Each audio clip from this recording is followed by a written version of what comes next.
Kenny the Jet Smith joining us. Yes, Can we get applause for Kenny the Jet Smith? Hold on. I'm going to get up. I'm going to be right away. On technically a day off, McAlpha's walked to the big board to give you the sound Hold on. effect. We're going to give you the real ones. You ready? Okay, Yeah. I'm ready. That's the one. You come in the studio. You get the business. No question. I'll tell you what, man. I'm impressed with you guys' digs in here, man. This is impressive. Go on. I said you guys got more pictures of me than I have of me in my own house. So you're not really impressed with the digs, just the pictures of you. In there. Like I said, I was singing, "Oh Canada," I love it here, man. I love it. Before we get into this, Jay, the Chuck stuff from last night in Maple Leaf Square, if you have that ready, let me know. Oh, he's got. Because for those who didn't watch the TNT broadcast last night, obviously Shaq, Kenny, Chuck, they're all there, and obviously the crowd is live. Their audio is being pumped into the square. Tim and I know what that feels like. That's a hot square, and Barkley was Barkley. This is one of the best cities in the world. I come up here every summer. This is one of the best kept secrets in the world, and the Raptors are gonna win tonight. Are you guaranteeing it? I guarantee it. Two things. One, he was right, which is the weirdest thing, right? He did it in Milwaukee too. That's what I mean. The pandering. Like you're done with the pandering. He Right? did it in Phoenix. They only won 14 games. And you're like, oh, Phoenix is my favorite city. I guarantee y'all go. He's like the comedian comes out and goes, oh, y'all look beautiful, don't you? And everyone goes, hey. It's an automatic applause, man. You know, he just knows. He knows. Has he ever done it's the band that does the Welcome to Milwaukee, and they're actually in Toronto? You know that You one? forget what city You forgot what bed you got up in? He's done worse. So the vibe last night, just where you guys were, because Tim and I have been lucky enough to kind of be in that environment a little bit. It's the Raptor fans seemed ready last night. Well, I would say, honestly, no. Oh, okay. I thought it was, much louder in Milwaukee at the start of the games. I thought there was a sense of wonderment what's going to happen. It wasn't jubilation like we know what's going to happen. Nervousness. There was a cutting knife of nervousness through, because it looks different than it was feeling there. Like in those videos, it feels poignant, it feels exciting, but there was an uneasiness. There was a tension in the air. Yes, it was. There was, and we all said the same thing. I looked at Charles, and Charles was like, "Do you feel like?" And I was like, "Yeah, I was got to say the same thing." And Shaq goes, he leans over. Hey, these guys don't seem as loud. It's like everyone said it. Well, first I heard Milwaukee after the game won, and literally, like, we couldn't hear you guys speak. Right. Even prior. Yeah. Even prior. But I think now, Game 4, the wonderment is gone. It's like, hey, we got a chance to win. We got a chance to be in. And this is what I say. If you're a Raptor fan, think about it this way. You're 3 games away from being in the NBA Finals. Right. Wow. 3 wins. But you would understand if those fans were a little bit tentative given their history and being down 2-0 to a Bucks squad that just ran them out the gym in Game 2. Yeah, well, I was thinking I would be more optimistic. I'm an optimist by nature. Okay. So I'll be like, oh, we hit the rim 4 times and it still went in. In Game 7, we're going to do anything. Like after you see Kawhi Leonard's basketball go in, and you don't have optimism.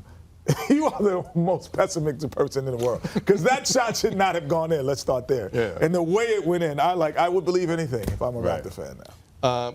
I'll let you follow that up, Mr. Optimist. I'll try. I'm the negative one in the group. There it is. Kenny, just so you know. Kyle said today, Kawhi's the best two-way player in the world, or in the game. Forgive me, one of the two. Either way, heck of a compliment. Do you agree with him? Well, that's not hard to see. Yeah, I think for sure.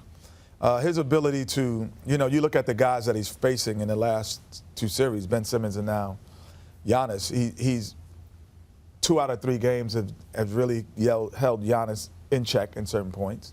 And as a team they have. And Ben Simmons is probably having Kawhi mares, like, instead of nightmares. Like, he doesn't function with the guy in the building. So, yes, not too many other guys. Who else in the world could say those 2 guys, they hold down or they don't play well? He had his career playoff low yesterday. That's not happening. So, yes, I would agree. It's an easy call. I don't think that's even difficult. No question. No question. Yeah. So Sid and I had the conversation. I mean, 36 points. Giannis is 5 of 16, 12 points, career high, 8 turnovers in the game. According to John Schumann, NBA.com, that's why I grabbed my notes, Leonard held Antetokounmpo to 4 points on 41 possessions as the primary defender. Is there any way he can keep doing this? Like, is this sustainable? Well, it's like the things that he does well, Kawhi, they're not going to change tomorrow, and he's not going to do them well. Right. And the things that Giannis might struggle with, it's not like he's not going to struggle with them as well. But the good thing, the thing about it, if you're either a Buck fan or either a Raptor fan, those two guys, let's say if you have a tool belt, they have a lot of tools. You know, they have the hammer, the screwdriver, the wrench. Mm-hmm. They got the measuring stick, all of it. You know, they got everything in it. So sometimes when you take away certain things, they're able to go to other things and still be productive. Right. So, but the difference is Giannis has never really had to go to those other things. Right. He has to go to those other things. He went to 23 boards. No question. He's pulling out the stapler gun. Right. He's like, oh wait, what else is back here? But if you're a Bucks fan, you're not scared, are you? No, you're just cautious. I would be cautious. I would say that 2 out of 3 times the game plan really has worked. It's just they weren't able to finish once. But the game plan in game 1 worked. They didn't bring it home. Game plan in game 3 worked. They brought it home. So that would be my caution. Is Giannis being allowed to walk? Well, he did walk that time, last night. He took. But even generally, he's just as a huge talented person. No one walks more. That was a walk. Come on, that cha-cha-cha, boom, and then 2 steps. You know, you can't change direction 3 times on 2 steps. You can change direction on 2 steps. Yep. I agree. Yeah. But no one walks more than James Harden. Right. So he flat out dances. This one, we'll let go. Yeah, we'll let go. Yeah. Nick, you're right. Just let it go, Nick. Let it go. But before Raptor fans get too worked up, Kawhi also double dribbled on his dunk, right? Yeah, I didn't notice that one as much, but I really noticed the Giannis. Well, you know what though, because the ball looks like an aspirin in his hand. Yeah. We couldn't tell if he double dribbled or not anyway. So we couldn't tell. So he got away with it. We're just trying to be fair here. Fair, yeah, you know absolutely. Yeah, but it's not like he has a steady diet of double dribbling like James Harden and Giannis may have a steady diet of walking. Right. No, they make that look like I don't know if Giannis walks on a steady diet, but he walked on that play. He's on the Atkins diet. What's that? I don't know. Okay. No carbs. Okay. But I think I should take it. I pulled away from that game. Kawhi, I'm just worried about Kawhi's legs if I'm a Raptors supporter. So how did you read those moments, playing through those moments, and on a day like today, in a tough playoff series, like you would know, what is it like on the off day when you get to this point of the postseason and most guys have those nicks and bruises in some way? Yeah, everyone has nicks and bruises, and now you would probably go down the Raptor and the Bucks lineup and say it, but no one has the same responsibility as Kawhi or Giannis. So the fact that he's nicked up isn't the fact that everyone isn't. The fact is he has more responsibility. So that's where it could become in question. Can't really hide when you're him. Right. He does so many things for the team. He's your best rebounder. He's your best defender. He's your best scorer.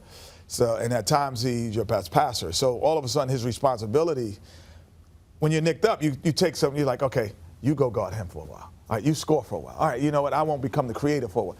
But he can't do that.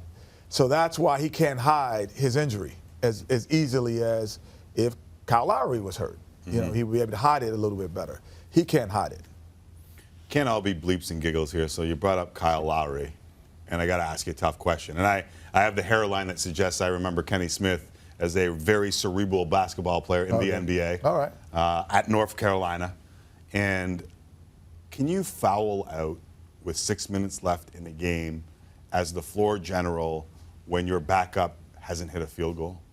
Well, I don't think he's thinking about the backup. He's thinking about his moments. And Malcolm Brogdon and George Hill played out of their minds last night. Not out of their minds. They played really great. They played very well.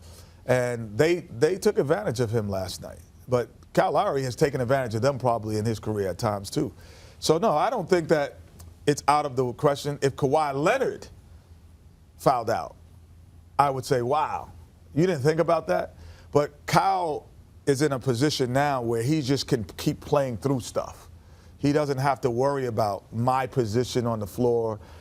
They can't win without me. I have to reserve myself. He doesn't have that responsibility. I think You didn't think Jam done when he fouled out with 6 minutes left? No, because you guys have you're used to being where it was Lowry, DeRozan. Mm-hmm. You go for 5 possessions, I go for. It's no longer that. It's Lowry. I mean, it's Leonard, Siakam, Lowry, maybe Powell. Like it doesn't. He doesn't have the same responsibility. He doesn't have to come in, make the bed, clean, sweep the floor, mop it, do the dishes. Cal, do the dishes. We're good. We're good over here now. I think it's just a mentality that you and as fans of Toronto have to probably say he doesn't have to be the best guy on the floor anymore. Right. But they just need so much help. Yeah, but they won the game without him. Yeah. They won 2 overtimes without him and won. And still the guy who came in for him didn't play well.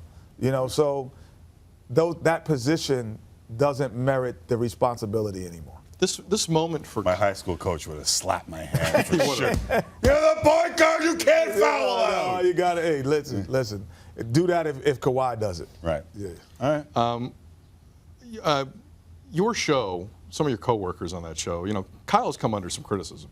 Yeah. Down through the years. Let's be honest here. From a legacy standpoint, and he's playing with the jacked up thumb. Mm-hmm. From a legacy standpoint, how is Kyle looking at this? They traded. Is he looking at it or how I'm looking at it? Both. I'm looking at it as he is the quintessential person who's maximized everything he does and his talents. This guy's a 5-time All-Star in the Eastern Conference. That is a worthy. You're getting the max. You're squeezing everything out of that lemon, man. You're not leaving any juice left. He is, the reason why you were able to trade for a Leonard. He's the reason why Siakam could develop and given an opportunity instead of put in a G League or sent away somewhere else in a trade, because he allowed people to be in their natural position. Now he's at a point where you guys have to pull him through the hole some nights, and hey, I need a little help. Pull me through the hole. He's past the stage of pulling everyone through the hole with him anymore. Right.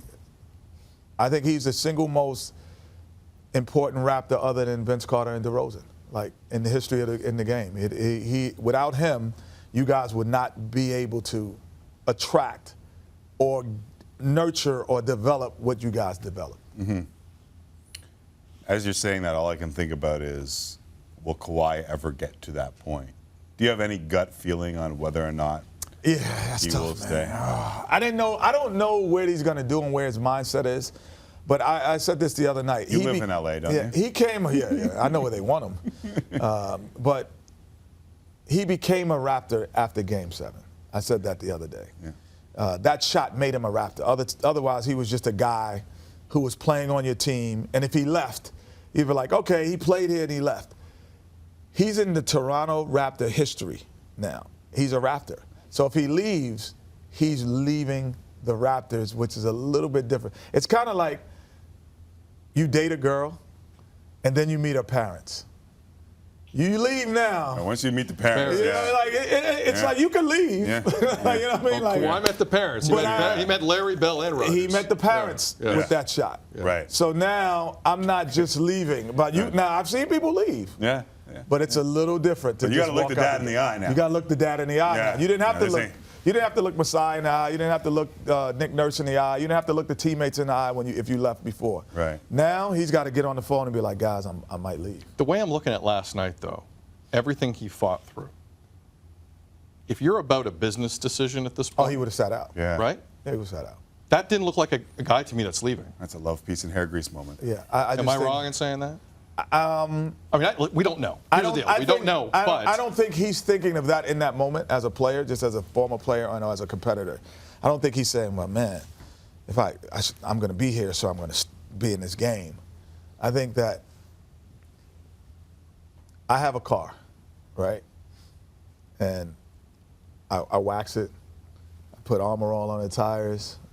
I clean and get the thing. I take a toothbrush every now and then Gotta and get the clean toothbrush. certain No, things. you got to do the toothbrush. It'll work. I get a rental car. I never wash it. Never take care of it. But I drive it the same places.